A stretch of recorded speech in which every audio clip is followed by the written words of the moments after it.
नमस्ते, मैं हूं आपके साथ जसप्रीत कौर। कोरोना केसेस काफी तेजी से बढ़े हैं। ऐसे में मास्क सबसे बड़ा हथियार है।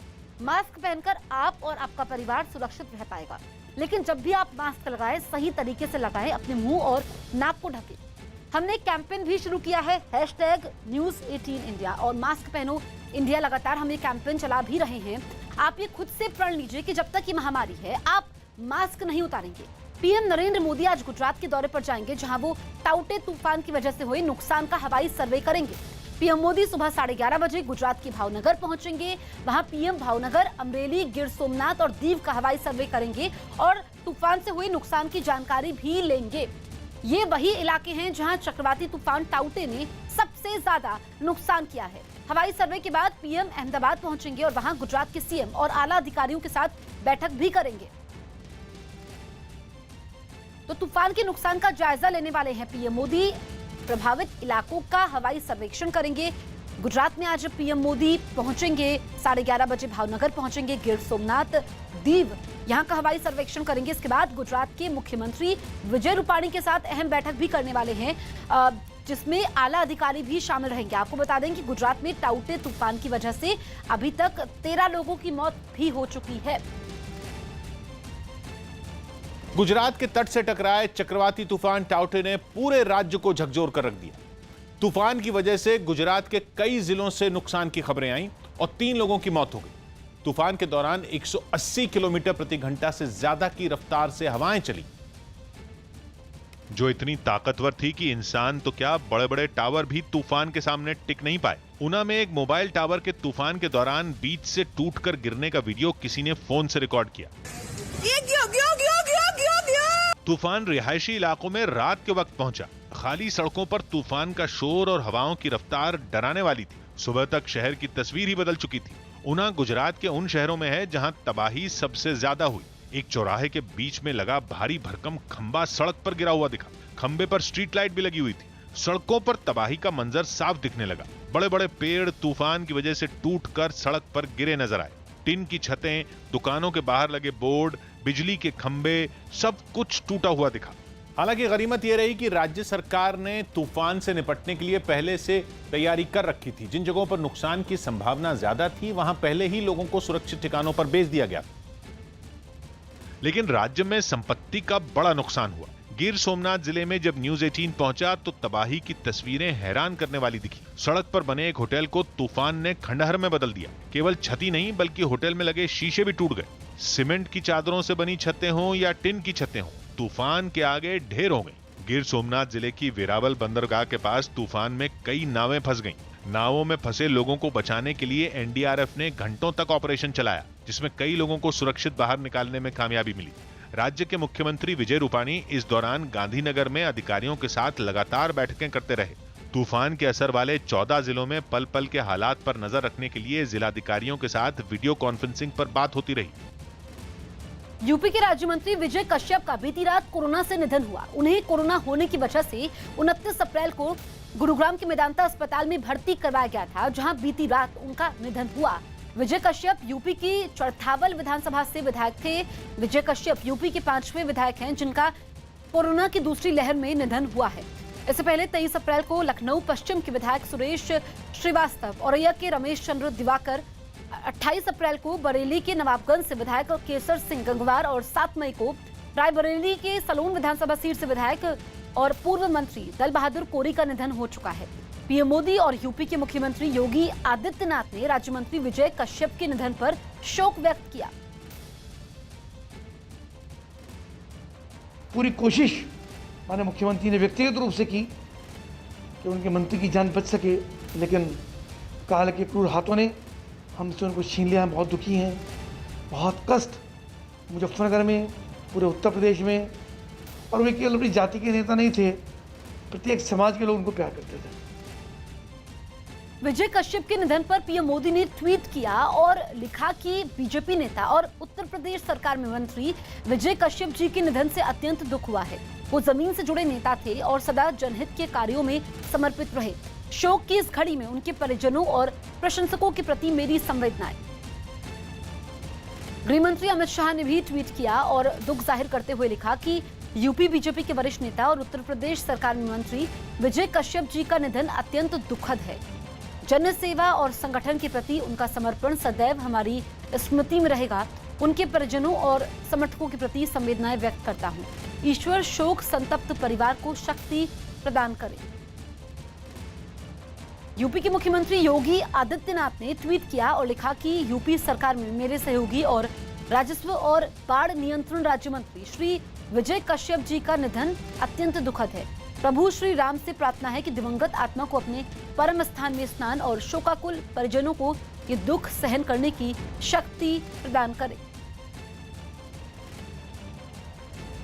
इजरायल के हवाई हमलों से एक बार फिर गाजा पट्टी दहल गई। इसी तरह के हवाई हमलों से पिछले 8 दिनों में इजरायल की सेना गाजा में हमास के कई ठिकानों को नष्ट कर चुकी है। लेकिन कट्टरपंथी संगठन हमास के खिलाफ इजरायल की जंग अब भी जारी है। इजरायल की सेना ने इस बार भी गाजा में ताबड़तोड़ बम गिराए, जिनसे पूरा शहर दहल गया। रात के वक्त कई किलोमीटर दूर से भी उन धमाकों की गूंज सुनाई दी और आग की ऊंची लपटें उठती नजर आईं। इजरायल के इस हमले में गाजा पट्टी की कई इमारतों को नुकसान पहुंचा। वहां रहने वाले कई लोग भी इन धमाकों में घायल हो गए। इन हमलों के बाद गाजा में अफरा तफरी मच गई।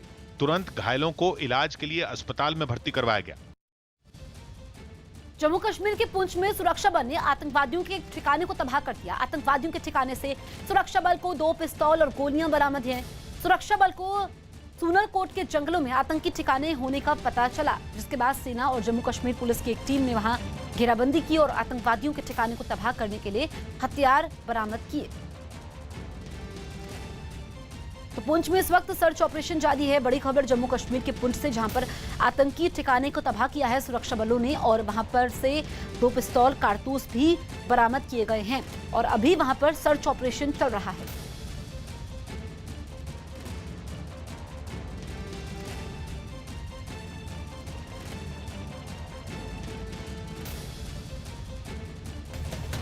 लॉकडाउन के बीच यूपी के जौनपुर से हैरान करने वाला एक वीडियो सामने आया, जहां एक मंदिर में पहुंचे सैकड़ों लोगों ने कोरोना नियमों की धज्जियां उड़ा दी। इन लोगों ने महामारी से निजात पाने के लिए मंदिर में पूजा का खास इंतजाम किया।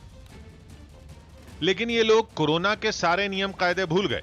पूजा के जोश में लॉकडाउन की जरा भी परवाह नहीं की। भीड़ इतनी जमा हो गई कि पांव रखने तक की वहां जगह नहीं बची। कुछ लोग तो पेड़ पर चढ़ गए। मंदिर का पूरा अहाता श्रद्धालुओं से भर गया। वहां से सामने आई एक तस्वीर में कुछ लोग पुजारी के गले में फूल की मालाएं डालते दिखाई दिए, जबकि कुछ लोग पूजा का सामान तैयार करते नजर आए। यही नहीं, आस्था इतनी भारी थी कि पुजारी को माला पहनाने की वहां होड़ सी मच गई। महिलाएं, बुजुर्ग, बच्चे सब इसमें शामिल हुए। कुछ महिलाएं तो जलाभिषेक करने की पूरी तैयारी के साथ मंदिर में जमी रहीं। इन सभी लोगों में एक बात एक जैसी थी, कोरोना का खौफ किसी के चेहरे पर नहीं दिखा, क्योंकि न तो उनके मुंह पर मास्क नजर आया और न ही उन लोगों ने आपस में 2 गज की जरूरी दूरी ही बनाई। इन लोगों को देखकर ऐसा लगा ही नहीं कि देश कोरोना के कहर से जूझ रहा है। इन लोगों का मानना है कि इस महामारी से निजात पाने के लिए पूजा करनी जरूरी है। कब से धार कई दिन से देवा तो कोई घटना है, शांति चल रहा है। बताया गया कि यह धार्मिक आयोजन पिछले 21 दिन से चल रहा था, जो अब खत्म हुआ। यूपी के उन्नाव से हैरान करने वाला एक वीडियो सामने आया, जिसमें कुछ लोग आपस में मारपीट करते दिखे। बताया गया कि लड़ने वाले ये लोग आपस में पड़ोसी हैं, जो जमीन विवाद में आपस में उलझ गए। इसी के बाद इनके बीच जमकर लात घूंसे चले। हंगामे की वजह से वो इलाका जंग का मैदान बन गया, जिसमें महिलाओं और पुरुषों के बीच काफी डंडे चले। अरे दीदी जाओ, जाओ दीदी मारो। आलम यह था कि ये लोग अलग अलग गुट बनाकर एक दूसरे पर हावी होने की कोशिश करते दिखे। एक आदमी ने फावड़े से हमला करने की भी कोशिश की, जिसे किसी तरह रोका गया। काफी देर तक ये लोग डंडे और पत्थर लेकर एक दूसरे को दौड़ाते रहे। हालांकि अब पुलिस ने इस मामले में जांच शुरू कर दी। अमेरिका के कनेक्टिकट से चौंका देने वाली तस्वीरें सामने आई। वहां 5 व्हेल को हवाई सफर कराकर कनाडा से अमेरिका पहुंचाया गया। 5 साल तक चले लंबे कानूनी और कागजी पचड़ों के बाद बेलुगा प्रजाति की ये व्हेल अमेरिका पहुंची और अब कनेक्टिकट के एक बड़े एक्वेरियम में उन पर रिसर्च की जाएगी, ताकि बेलुगा प्रजाति के संरक्षण में मदद मिल सके। इसलिए इतने खास मिशन के लिए इन सभी व्हेल को किसी वीआईपी की तरह चार्टर्ड विमानों में ले जाया गया। खास तौर पर बनाए गए विशाल कंटेनरों में इन वेल को लेकर तस्वीरों में एक प्लेन कनाडा के ओंटारियो से करीब 1,500 किलोमीटर का सफर तय करके अमेरिका के कनेक्टिकट में उतरता दिखा। फिर इन कंटेनरों को ट्रैक्टर ट्रेलर पर लादकर उनकी आखिरी मंजिल की ओर रवाना किया गया। इन भारी भरकम वेल को एक्वेरियम पहुंचाने का काम बच्चों का खेल नहीं था, इसलिए दर्जनों विशेषज्ञों की निगरानी में इन सभी वेल को बेहद सावधानी से क्रेन से उठाकर कंटेनरों से निकाला गया। 300 किलो से भी ज्यादा वजन वाली इन वेल को एक्वेरियम के अंदर दाखिल करवाने के लिए कई कर्मचारी पसीना बहाते दिखे। बताया गया कि कनाडा के जिस अम्यूजमेंट पार्क से इन वेल को लाया गया, वहां वो करीब 50 दूसरी वेल के साथ एक टैंक में ऐसे रहती थीं जैसे दड़बे में मुर्गियां। लेकिन अमेरिका के एक्वेरियम में एक बड़े से टैंक में ये वेल जमकर मौज करती नजर आई। गुजरात के नवसारी में बारिश आफत बन गई। गुजरात के नवसारी में नगरपालिका प्रमुख एक नाले में गिर गए, जिन्हें वहां मौजूद लोगों ने सुरक्षित बाहर निकाला। बताया गया कि वहां तेज बारिश होने के बाद नगरपालिका के अधिकारी इलाके का दौरा करने गए थे। जम्मू कश्मीर के रामबन में जिला अस्पताल के अंदर लावारिस गाय घूमती दिखी। इस मामले में अधिकारियों ने जांच के आदेश दे दिए। बताया गया कि ये अस्पताल अभी बन रहा है और मेन गेट न होने की वजह से अक्सर पशु अस्पताल के अंदर घुस जाते हैं।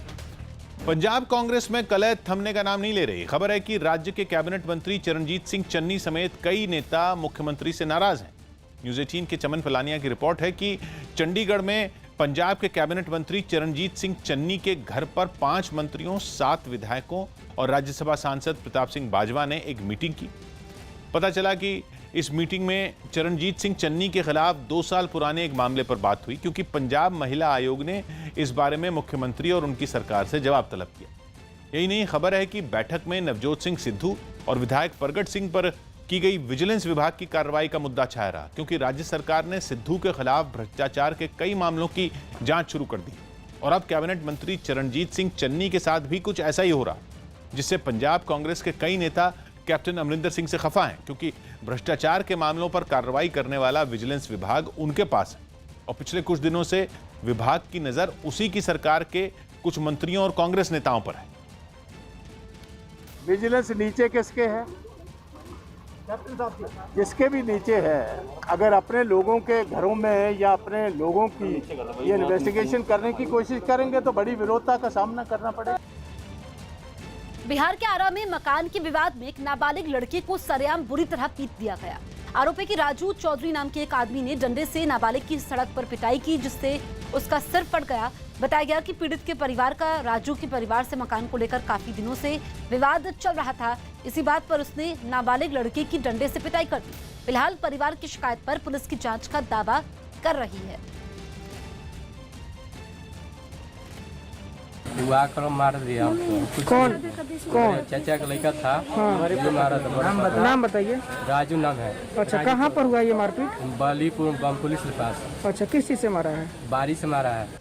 छत्तीसगढ़ के कवर्धा में जिला प्रशासन की एक टीम ने लोगों को कोरोना के टीके की अहमियत समझाने के लिए एक मुहिम की शुरुआत की। ऐसा इसलिए करना पड़ा क्योंकि कुछ रोज पहले राज्य के आदिवासी इलाकों में लोगों ने टीके को लेकर फैली अफवाहों की वजह से वैक्सीन नहीं लगवाने की बात कही। इसी को उनके जहन से निकालने के लिए जिला प्रशासन की ये टीम एक गांव में पहुंची और वहां घर घर पहुंचकर लोगों को वैक्सीन लगवाने के लिए जागरूक किया। कोरोना से बचाव के लिए जिला प्रशासन के कुछ अफसरों ने लोगों में मास्क भी बांटे। सब लोग वैक्सीन लगवाना है। जिला प्रशासन की इस टीम ने गांव में घूम घूम कर लोगों को जागरूक किया। इसके लिए उन्होंने एक माइक और लाउडस्पीकर की मदद ली ताकि वो अपनी बात को ज्यादा से ज्यादा लोगों तक पहुंचा सकें। एक सबसे बड़ा कारगर चीज अगर कोई है तो वैक्सीन है। गांव के लोगों ने भी उनकी बातों पर गौर किया और जिला प्रशासन की इस कोशिश की तारीफ की। पूरा गांव घूम घूम के समझाए हैं, उपदेश बढ़िया दे हैं। इस टीम ने वैक्सीन के लिए जागरूकता फैलाने के दौरान खुद भी कोरोना नियमों का पूरा ख्याल रखा। मुंह पर मास्क लगाए और हाथों में ग्लव्स पहने और दूरी बनाए रखते हुए ही वो जगह जगह घूमे।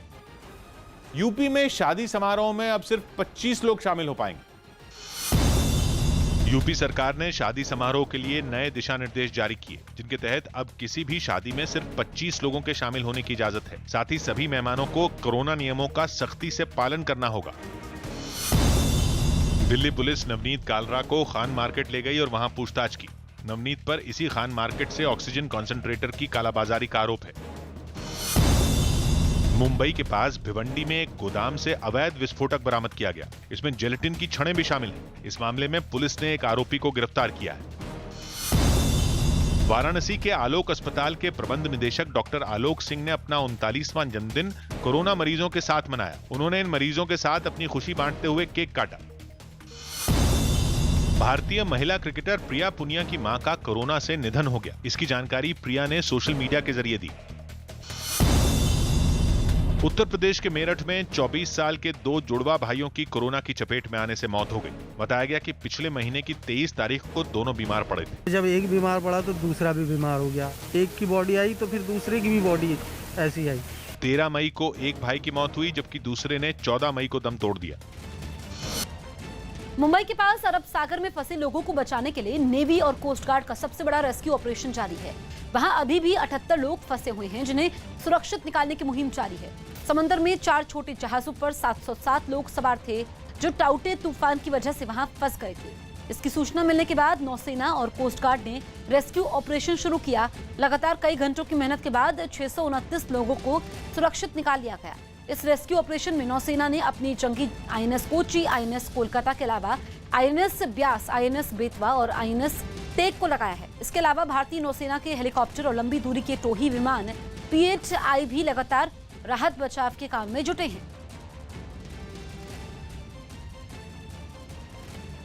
इस समय हमारे साथ उस बास के कैप्टन है, उनसे बात करते हैं कि आखिरकार हुआ कैसे था, कितना टफ सिचुएशन उन्होंने फेस किया। ये बोलो जी हमारे साथ हैं। 16 तारीख इवनिंग में हमने आके 4 एंकर डाला था। उसके बाद में साइक्लोन आया, जिधर हमने एंकर डाला था वही लोकेशन में ज़्यादा इफेक्टेड हो गया और अपना पहला 3 एंकर तोड़ दिया। बाद में मैंने और एक एंकर डाला, वो भी 10 मिनट का अंदर वो भी तोड़ दिया और बाद में मूवमेंट होने लगा। मैंने बोला अब कैसा भी करके हमको निकालने का। 3 दिन हो गया, हम लोग खाना पीना खाया नहीं, कुछ किया नहीं। ब्लैकआउट है वेसल और पानी भरता है, तो और दूसरा कुछ हो सकता है। बाद में वो बोला ओके आता है। वो रात में जिस दिन वेसल आके ग्राउंड हो गया, उस दिन हमने पूरा रात अपना साथ में पूरा आदमी लोग ने जागा रह गया। हरियाणा के मेवात से हैरान करने वाली तस्वीरें सामने आईं, जहां एक लड़के की हत्या के बाद गुस्साए लोगों ने सड़क जैम कर पुलिस पर पथराव कर दिया, जिसके बाद हंगामा कर रहे लोगों पर सख्त कार्रवाई की गई। क्योंकि उन लोगों ने मेवात की सड़कों पर तांडव मचा दिया। पहले तो उन्होंने कुंडली मानेसर पलवल एक्सप्रेसवे को जैम करने की कोशिश की, लेकिन जब पुलिस ने उन्हें खदेड़ना शुरू किया तो वो लोग पुलिस पर ही पत्थर बरसाने लगे। इसके बाद तो पुलिस वालों का भी पारा चढ़ गया। उन्होंने हंगामा कर रहे लोगों को काफी दूर तक दौड़ाया। उन्हें डराने के लिए हवा में कई गोलियां भी चलाईं। ठीक है। पुलिस के डर से लोग गलियों में इधर उधर छिपने लगे, लेकिन उनकी ये तरकीब भी काम नहीं आई। पुलिस वालों ने उन्हें ढूंढ ढूंढ कर बाहर निकाला और कई लोगों को तो गिरफ्तार भी कर लिया।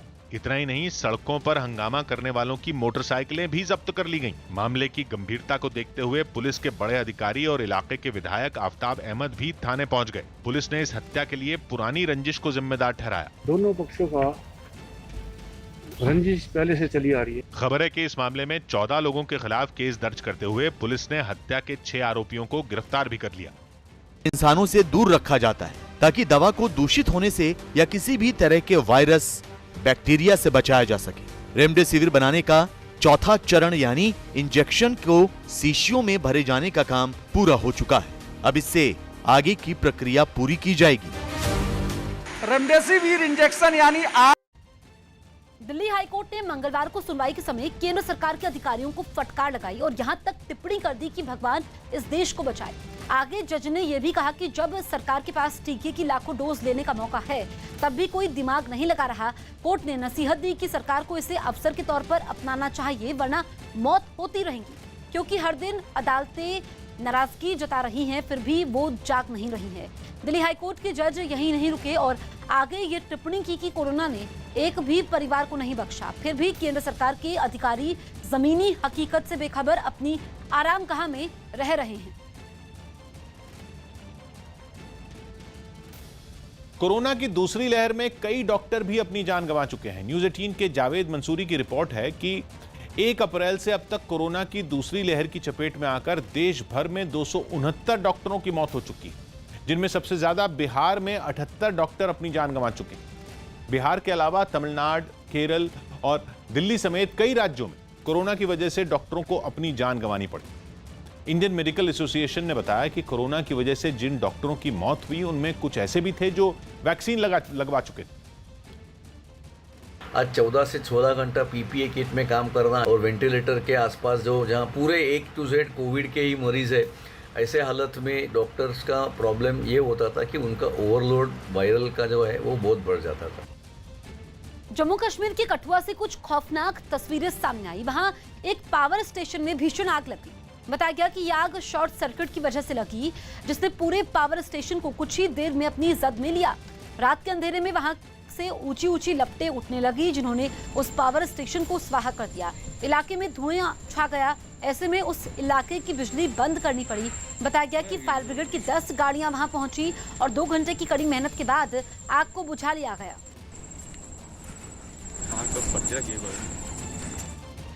उत्तर प्रदेश के अलीगढ़ से चौंकाने वाली तस्वीरें सामने आई। वहां अवैध शराब के कारोबारी को पकड़ने पहुंची पुलिस पर गांव वालों ने हमला कर दिया। पुलिस को वहां अवैध शराब की तस्करी की जानकारी मिली थी। लेकिन जब पुलिस छापेमारी के लिए वहां पहुंची तो इलाके के लोग पुलिस वालों पर ही टूट पड़े। आरोपियों को पकड़ने पहुंचे पुलिस वालों के साथ जमकर हाथापाई की गई।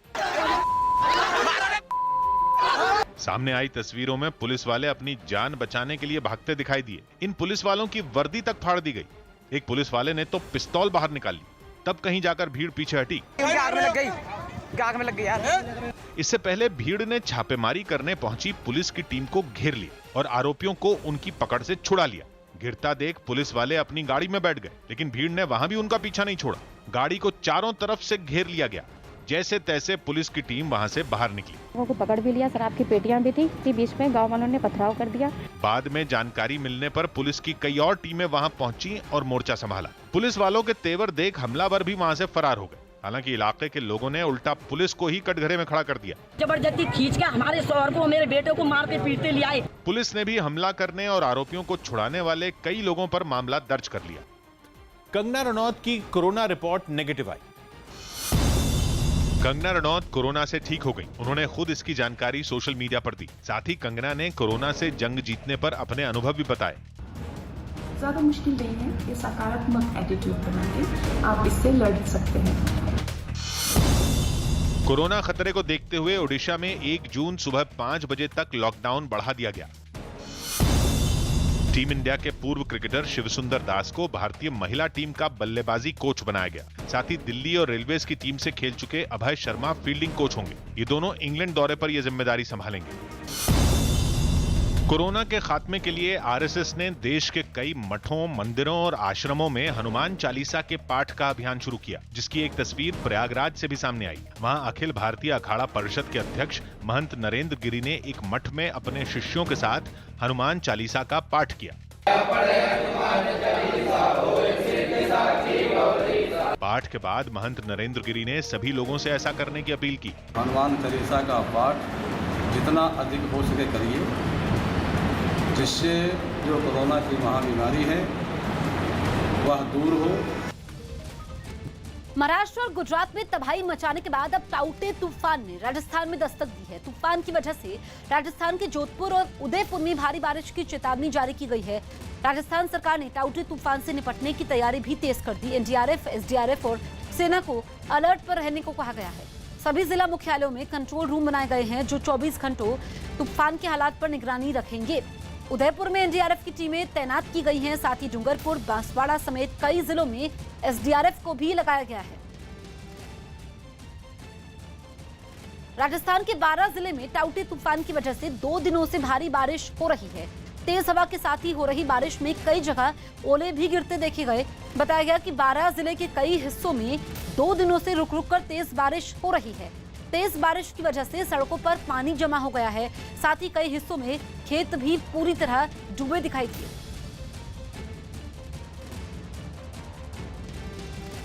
अमेरिका के आयोवा से दिल दहला देने वाली तस्वीरें सामने आई, जहां एक ट्रेन पटरी से उतरने के बाद भीषण आग की चपेट में आ गई।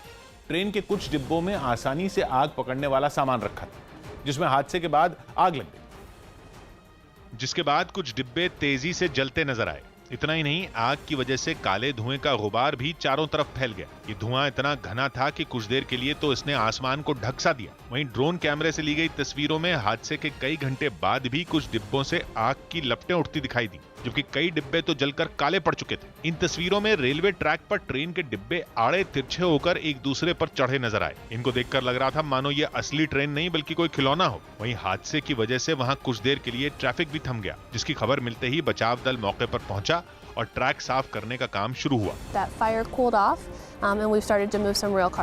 राहत की बात यह रही कि हादसे में कोई घायल नहीं हुआ। कोरोना मरीजों के इलाज से प्लाज्मा थेरेपी को हटा दिया गया। न्यूज़ 18 के रवि सिंह की रिपोर्ट है कि केंद्र सरकार ने इलाज के लिए जो प्रोटोकॉल तय किए उससे प्लाज्मा थेरेपी को बाहर कर दिया गया। पिछले हफ्ते कोरोना पर बनी नेशनल टास्क फोर्स ने बैठक की थी, जिसमें ये दावा किया गया कि इससे फायदा नहीं होता है। लिहाजा स्वास्थ्य मंत्रालय ने इलाज पर नए दिशा निर्देश जारी किए, जिसमें प्लाज्मा थेरेपी का जिक्र नहीं है, जबकि इससे पहले जो प्रक्रिया तय की गई थी उसमें ये थेरेपी शामिल थी और गंभीर मरीजों के इलाज में डॉक्टर प्लाज्मा का इस्तेमाल कर रहे थे, लेकिन अब इसे हटा दिया गया है। हालांकि इससे नुकसान क्या होता है अब तक इसकी जानकारी नहीं है, लेकिन भारत के अलावा यूके, अमेरिका और अर्जेंटीना में हुई रिसर्च में इस बात का दावा है कि इलाज में ये कारगर नहीं है। 1 साल पुरानी बीमारी है, कोई चीजें लगता था कि मदद करती हैं, कोई डेटा आया पॉजिटिव दिखा, उसके बेस पे शुरुआत हुई। जब और डेटा आया तो लगा कि फायदा नहीं हो रहा, तो बदलना चाहिए। जम्मू कश्मीर को दहलाने के लिए आतंकियों की नई साजिश का पता चला है। न्यूज़ 18 के नीतीश कुमार की रिपोर्ट है कि इजरायल की तरह वहां भी झंडों के खंभों में बम लगाकर हमला किया जा सकता है। यह अलर्ट इजरायल के 3 साल पुराने एक वीडियो के वायरल होने के बाद जारी किया गया, जिसमें इजरायल फिलिस्तीन सीमा पर फिलिस्तीन के झंडे के साथ खंभे में बम लगा दिखाई दिया, जिसे इजरायल के एक जवान ने उतारा, लेकिन इसके बाद उसमें जोरदार धमाका हो गया। लिहाजा जैसे ही 2018 का यह वीडियो घाटी में वायरल हुआ, सुरक्षा बल से ऐसे खतरों से निपटने की तैयारी करने के लिए कहा गया और शक होने पर खोजी कुत्तों की मदद लेने की सलाह दी। दुनिया भर में आतंकवादी संगठनों के हमले के नए तरीकों की नकल जम्मू कश्मीर में आतंकी करते रहे हैं, इसलिए खुफिया एजेंसियां पूरी तरह सतर्क हैं। यूपी सरकार ने एमबीबीएस और पैरामेडिकल की पढ़ाई कर रहे फाइनल ईयर के छात्रों को कोरोना के खिलाफ जंग में उतार दिया। इन सभी छात्रों को जरूरी ट्रेनिंग के बाद कोरोना मरीजों के इलाज की जिम्मेदारी दी गई। ये सभी राज्य के अलग अलग मेडिकल कॉलेज में भर्ती कोरोना मरीजों का इलाज कर रहे हैं।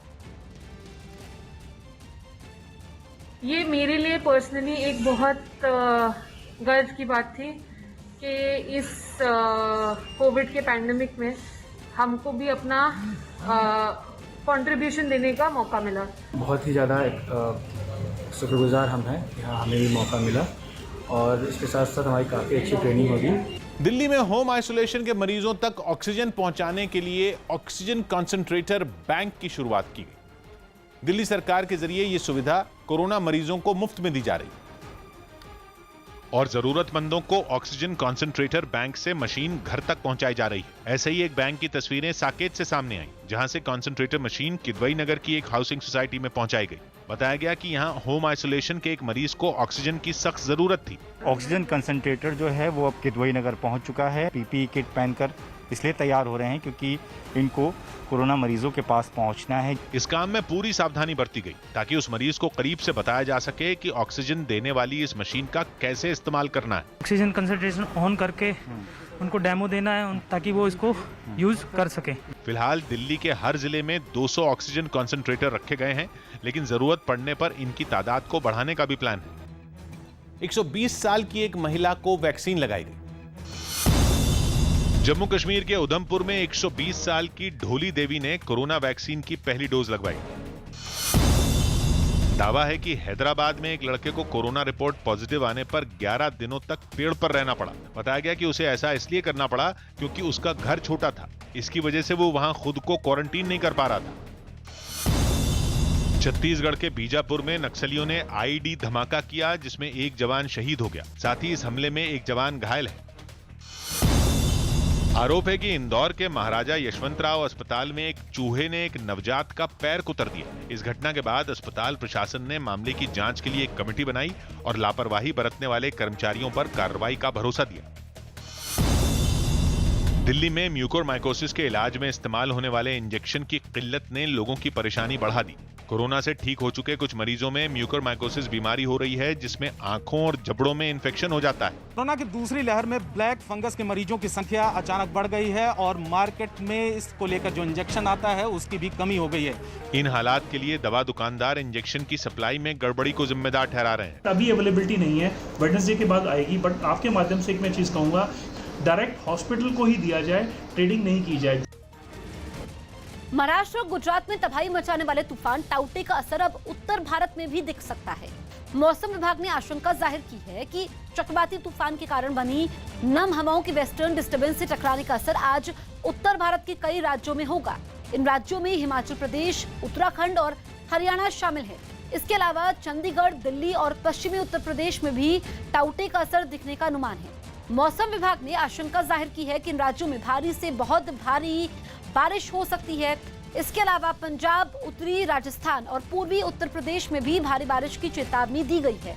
बारिश का सिलसिला 2 दिन तक चलने का अनुमान भी है, यानी केवल बुधवार नहीं, गुरुवार को भी रुक रुक कर बारिश होने की आशंका है। हालांकि 21 मई तक टाउटे तूफान का असर पूरी तरह खत्म होने का अनुमान है, जिसके बाद बारिश का सिलसिला भी बंद हो जाएगा। जम्मू कश्मीर के जम्मू जिले में मौजूद त्रेवा गांव की सरपंच ने कोरोना मरीजों के लिए एक कोरोना सेंटर तैयार किया। राज्य में कोरोना के बढ़ते मरीजों को देखते हुए उन्होंने यह कदम उठाया। पिछले साल प्रधानमंत्री नरेंद्र मोदी ने भी मन की बात कार्यक्रम में बलबीर कौर नाम की इस सरपंच की वहां एक क्वारंटीन सेंटर बनाने के लिए तारीफ की थी। और इस बार भी कोरोना की दूसरी लहर में लोगों की मदद के लिए वो आगे आईं और गांव के पंचायत घर और सत्संग हॉल को कोरोना सेंटर में बदल दिया। इसके लिए वो खुद अपनी पूरी टीम के साथ काम करने में जुटी हैं। बिस्तरों पर चादर बिछाने से लेकर उन्हें धोने तक का जिम्मा उन्होंने अपने कंधे पर उठा लिया। यहाँ पर एक कोविड केयर सेंटर बनाया जा सके, ताकि अगर यहाँ पर मरीज इस इलाके में ज्यादा आते हैं तो उनको उन्हीं इलाकों में उनका इलाज जो है वो किया जा सके। बलबीर कौर ने भरोसा दिया कि हालात बिगड़ने पर वो और मजबूती से सामने आएंगी और कोरोना मरीजों की मदद करेंगी। नीड पड़ी तो हमें लगता है कि ये जो है इसको हॉस्पिटल में कन्वर्ट किया जाएगा। बताया गया कि 25 बेड के इस कोरोना सेंटर में मरीजों के लिए दवाओं और ऑक्सीजन की सुविधा मौजूद रहेगी। छत्तीसगढ़ के सुकमा में नक्सलियों की एक कायराना हरकत की वजह से 18 ग्रामीण जख्मी हो गए, जबकि 3 की जान चली गई। सोमवार को एक पुलिस कैंप का विरोध करने के लिए नक्सलियों ने गांव वालों को सुरक्षा बलों पर हमले के लिए उकसाया, जिसका हैरान करने वाला वीडियो सामने आया। पुलिस और सुरक्षा बल के सामने हजारों गांव वाले विरोध करने के लिए जमा हो गए। विरोध कर रहे लोगों में बड़ी संख्या में महिलाएं भी दिखी। गांव वाले हाथों में पत्थर और लाठियां लेकर पहुंचे। कुछ देर तो हंगामा और अफरा तफरी का माहौल बना रहा, लेकिन थोड़ी देर बाद अचानक गोलियों की तड़तड़ाहट सुनाई देने लगी। जानकारी के मुताबिक नक्सलियों ने गांव वालों को ढाल की तरह इस्तेमाल किया। गांव वालों की भीड़ में छिपे नक्सलियों ने सुरक्षा बल के जवानों पर गोलियां चला दी। आरोप है कि नक्सलियों ने पुलिस कैंप को जलाने की कोशिश भी की, जो कामयाब नहीं हो पाई। आग वाली जगह से कुछ छोटे रॉकेट भी बरामद हुए। घंटों बाद जब भीड़ छटी तो कई गांव वाले बुरी तरह जख्मी हो चुके थे। कुछ ग्रामीणों को गोली लगी और कुछ को पत्थर लगे। हालांकि गांव वालों ने आरोप लगाया कि पुलिस की तरफ से भी बल का प्रयोग किया गया। अमेरिका के शिकागो से हैरान करने वाली तस्वीरें सामने आईं, जहां एक इमारत पर फंसे तोते को दमकल कर्मियों की मदद से बचाया गया। बताया गया कि अपने पालतू तोते के लिए परेशान मालिक ने वहां से गुजर रही दमकल की गाड़ी को रोककर मदद मांगी, क्योंकि उसका तोता इमारत की ऊपरी मंजिल पर एक खिड़की के आगे बने संकरे से चबूतरे पर जाकर बैठ गया था। ऐसे में नीचे खड़े इंसानों का बिना सीढ़ी के उतनी ऊंचाई तक पहुंच पाना मुश्किल था, जिसके बाद वहां पहुंचे दमकल कर्मी ने मदद का हाथ बढ़ाया और उसने एक लंबे से डंडे के एक सिरे को ऊपर तोते के करीब पहुंचाया। इस बीच वहां मौजूद लोग एकटक इस अजब गजब रेस्क्यू ऑपरेशन को देखते रहे और अपने अपने कैमरे में ये तमाशा रिकॉर्ड करते रहे। काफी देर की जद्दोजहद के बाद आखिरकार तोता डंडे के उस सिरे पर चढ़कर बैठ गया। ये देखकर वहां इकट्ठा भीड़ खुशी से तालियां बजाती नजर आई और इसी के साथ तोते को सुरक्षित नीचे उतार लिया गया। पीएम नरेंद्र मोदी ने देश के जिलों में तैनात जिला अधिकारियों को कोरोना से लड़ाई का कमांडर बताया। उन्होंने वीडियो कॉन्फ्रेंसिंग के जरिए इन अधिकारियों से बात की और कोरोना पर काबू पाने के लिए टेस्टिंग, ट्रैकिंग और ट्रीटमेंट पर फोकस करने की सलाह दी। आप एक तरह से इस युद्ध के फील्ड कमांडर हैं। जैसा कि किसी भी युद्ध में होता है, फील्ड कमांडर बड़ी योजना को मूर्त रूप देता है, जमीन पर उस लड़ाई को लड़ता है, परिस्थिति के अनुसार निर्णय लेता है। दिल्ली के छतरपुर में सरदार पटेल कोविड सेंटर में बंदरों से निपटने के लिए लंगूर के कटआउट का सहारा लिया जा रहा है। न्यूज 18 के नीतीश कुमार की रिपोर्ट है कि इस सेंटर की सुरक्षा में तैनात आईटीबीपी के जवानों ने अलग अलग एक्शन में लंगूर के 10 कटआउट लगवाए और रोजाना उन्हें अलग अलग जगहों पर रखा गया ताकि बंदरों का झुंड कटआउट को असली लंगूर मानकर यहां दोबारा ना आए। ऐसा इसलिए किया गया क्योंकि वहां मौजूद बंदर पीपीई किट पहने डॉक्टरों और स्वास्थ्य कर्मचारियों पर कई बार हमला कर चुके हैं, जिससे पूरे कोविड सेंटर में खौफ का माहौल था और वहां भर्ती मरीज भी उनसे डरे हुए थे। बताया गया कि कटआउट लगने के बाद बंदरों का वहां जाना कम हो गया, जिससे लोगों ने राहत की सांस ली। माना जाता है कि बंदर लंगूर से डरते हैं और इसलिए आईटीबीपी ने यह कदम उठाया। पश्चिम बंगाल के सिलीगुड़ी से डराने वाली कुछ तस्वीरें सामने आई। वहां एक तेंदुआ रिहायशी इलाके में घुस गया, जिस पर मुश्किल से वन विभाग की टीम ने काबू पाया। इस तेंदुए के हमले में 5 लोग गंभीर रूप से जख्मी भी हो गए। लेकिन एक मकान में घुसे इस तेंदुए को जाल में फंसाकर वन विभाग के कुछ कर्मचारियों ने पकड़ लिया। तेंदुए को जब गाड़ी में बैठाने की कोशिश की जा रही थी, तब वहां इलाके के कई लोग इकट्ठा हो गए, लेकिन वो वहां से भागने के लिए हर मुमकिन कोशिश करता रहा। आखिरकार वन विभाग की टीम ने तेंदुए को गाड़ी में बिठा लिया और वहां से उसे ले गए। इससे पहले की तस्वीरों में वो तेंदुआ एक मकान में घुसा दिखा, जिसे देखते ही वहां रहने वाले लोगों के हाथ पांव फूल गए और उनमें दहशत फैल गई। उत्तर प्रदेश के मथुरा के एक गांव ने कोरोना से लड़ाई में अनोखी मिसाल पेश की।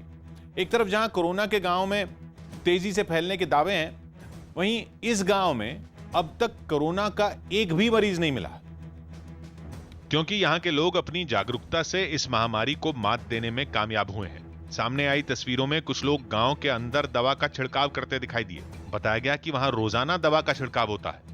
इसके अलावा बाहर से आने वालों को भी मास्क लगाने और हाथ सैनिटाइज करने के बाद ही गांव के अंदर घुसने दिया जाता है। गांव में कोई पेशेंट ही नहीं हुआ क्योंकि गाइडलाइन का उपयोग हो रहा है और सैनिटाइज किया जा रहा है। इसी तरह गांव की महिलाएं, बच्चे और बुजुर्ग भी मास्क लगाकर ही बाहर आते जाते दिखे। बताया गया कि गांव में कोरोना नियमों का सख्ती से पालन कराया जाता है। प्रशासन भी गांव वालों की जागरूकता की तारीफ करता नजर आया। वो मास्क पहनना है, साफ सफाई रखनी है, ये प्राइमरी चीज है उसको इन्फेक्शन से प्रिवेंट करने के लिए। खबर है कि करीब 9000 की आबादी वाले इस गांव में अभी तक कोई भी कोरोना की चपेट में नहीं आया है। महाराष्ट्र के नासिक के एक अस्पताल में एक वेंटिलेटर में शॉर्ट सर्किट होने की वजह से धुआं निकलने लगा। इसके बाद 3 और वेंटिलेटर इस शॉर्ट सर्किट की चपेट में आ गए। धुआं देखते ही अस्पताल में अफरा तफरी मच गई। जहां यह हादसा हुआ, वहां कोरोना के मरीज भर्ती थे, जिन्हें आनन फानन में ऑक्सीजन सपोर्ट पर दूसरी जगह ले जाया गया। अस्पताल प्रशासन ने दावा किया कि जल्द ही 4 वेंटिलेटर ठीक कर लिए गए और कोई बड़ा नुकसान नहीं हुआ। आईसीयू वहाँ पे एक वेंटिलेटर में शॉर्ट सर्किट के कारण से थोड़ा सा उसमें से धुआं निकला था। उसके बाद उसके वो लाइन में जो 3 वेंटिलेटर थे वो थोड़ी देर के लिए बंद हो गए थे, लेकिन अपने वहाँ पे जो आईसीयू में डॉक्टर्स और स्टाफ है उन्होंने सब पेशेंट्स को इमीडिएटली ऑक्सीजन पे लेके सब पेशेंट्स स्टेबलाइज किए हैं और अभी 4 वेंटिलेटर शुरू हो गए हैं। मुंबई के बांद्रा वेस्ट इलाके में बिजली पानी का कनेक्शन काटे जाने से भड़के लोग सीएम के आवास के सामने धरने पर बैठ गए। इस जगह को खाली करने के बीएमसी इन लोगों को काफी पहले ही नोटिस दे चुकी थी, लेकिन ऐसा नहीं होने पर बीएमसी के कर्मचारियों ने वहां के करीब 60 घरों के बिजली और पानी का कनेक्शन काट दिया। सामने आई तस्वीरों में बीएमसी के कर्मचारी पानी की पाइपलाइन तोड़ते दिखाई दिए। वहां रहने वाले लोगों ने उनकी इस कार्रवाई का विरोध भी किया, लेकिन कर्मचारियों ने एक नहीं सुनी। लेकिन बीएमसी की इस कार्रवाई से लोग भड़क गए और मार्च निकालते हुए सीएम आवास की तरफ बढ़ने लगे। ये लोग सीएम उद्धव ठाकरे के आवास मातोश्री के बाहर पहुंच गए और धरने पर बैठ गए। लोगों के गुस्से को देखते हुए वहां सुरक्षा बढ़ा दी गई। सामने आई तस्वीरों में बड़ी तादाद में पुलिस के जवान मातोश्री के बाहर तैनात नजर आए। केजरीवाल सरकार ने कोरोना से जान कमाने वाले लोगों के घर वालों को राहत देने के लिए फ्री में राशन और बच्चों की पढ़ाई समेत 4 बड़े ऐलान किए। से हर परिवार को 50-50 हज़ार रुपए का मुआवजा दिया जाएगा। 2,500 रुपये उस परिवार को हर महीने पेंशन दी जाएगी, जहां जिनके परिवार में कमाने वाले व्यक्ति की मौत हुई है।